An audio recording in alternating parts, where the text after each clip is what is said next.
Future chefs of the Twin Cities, this is Chef Ja in the building, or should I say, in the kitchen.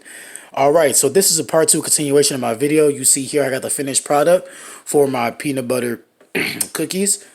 Also, in the previous video, I talked about how I was going to add a little bit of strawberry jam in the middle for a twist on the modern day peanut butter cookie. I made a peanut butter and jelly drop cookies.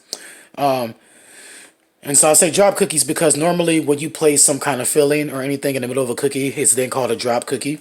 So halfway through that process, when I said these cookies would take 15 minutes, I said I would take them out halfway through, which is 7 minutes, and that's exactly what I did. I pressed my thumb right in the middle, again using clean hands. Always wash your hands when dealing with food.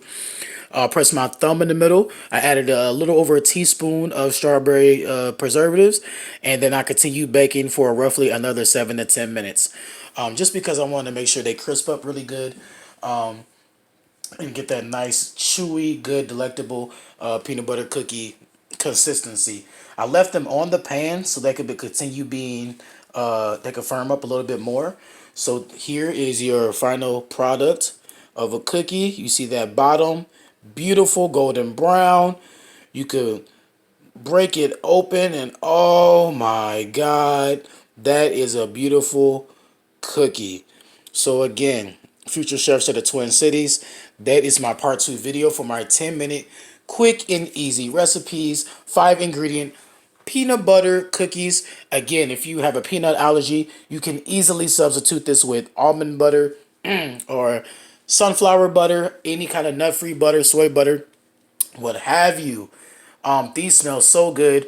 If you haven't made peanut butter cookies before at home, know that it smells up the entire house. So it's everything that you love wrapped into one. I myself am going to break into a couple of these, and I'm going to end my night. So again, future chefs of the Twin Cities, this is Chef Ja in the building. Like I say, in the kitchen. We in here. Like, comment, subscribe this video, and I will see you again soon. Take care, all my chefs out there.